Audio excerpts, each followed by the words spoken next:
السلام عليكم، ازيكم يا ابطال؟ عاملين ايه؟ وحشتوني. فيديو النهارده هنتكلم عن سباحه الكرول. هننزل تحت هنصور جزء جزء وهنشوف الخطا وتصحيحه هيكون ازاي. وزي ما تعودنا في كل فيديو بناخد احسن كومنتين من الفيديو اللي قبله، ودول احسن كومنتين من الفيديو اللي فات.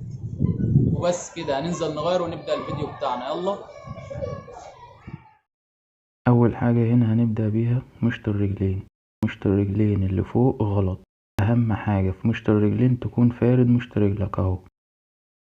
هنا احنا عاملين مشط رجلينا لفوق، ده غلط، لازم نشد مشط رجلينا. وتاني حاجة هنا تانية الركبة.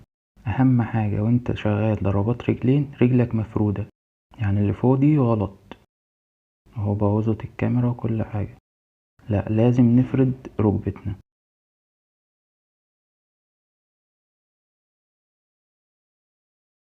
ودي شكل الرجلين وهي مفرودة، فارد ركبتي وفارد مشط رجلي.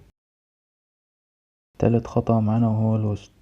أهم حاجة وسطك وانت شغال ما تكونش دايس عليه لتحت اهو.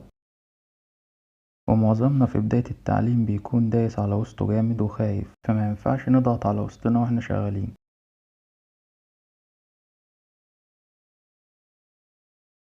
رابع خطأ معانا وهو الكاتشات.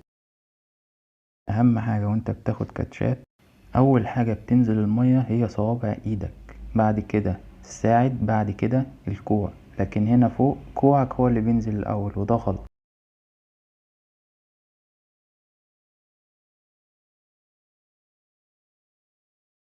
وده كمان خطأ بنقع فيه في بداية التعليم، بننسى كف ايدينا واحنا بنسحب الكاتش زي كده. ندخل على الخطأ اللي بعد كده، الكاتش وانت بتاخد كاتش. اهم حاجة وانت نازل ما تنزلش قدام راسك على طول، لا، انا وانا باخد الكاتش بسحب للاخر، بعد كده بنزل بكف ايدي قدام واعمل جلايد. وللي ما يعرفش ايه هو الجلايد، الجلايد اللي هو تنزل بايدك قدام وتفرد بكتفك جامد.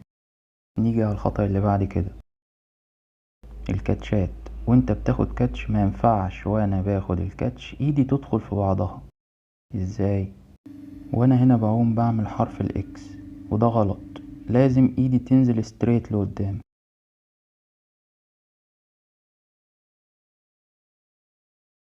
الخطأ اللي بعد كده برضو في الكاتشات، معظم الاخطاء بتكون في الكاتشات.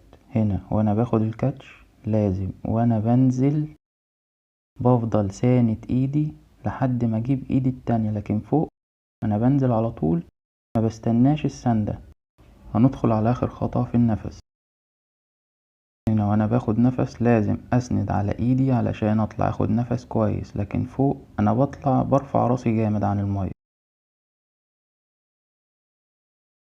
وهنا ده نموذج للعومة كاملة.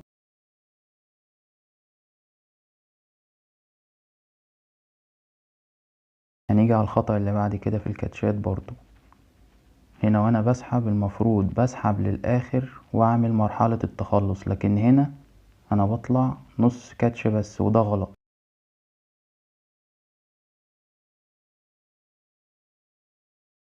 الصح بتاعه ايه؟ هنا اهو، لازم اتخلص من المية اللي مسكتها للاخر وبطلع اخد كاتش وانزل.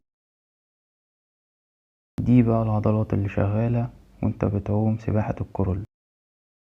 معظم العضلات بتكون شغالة يعتبر.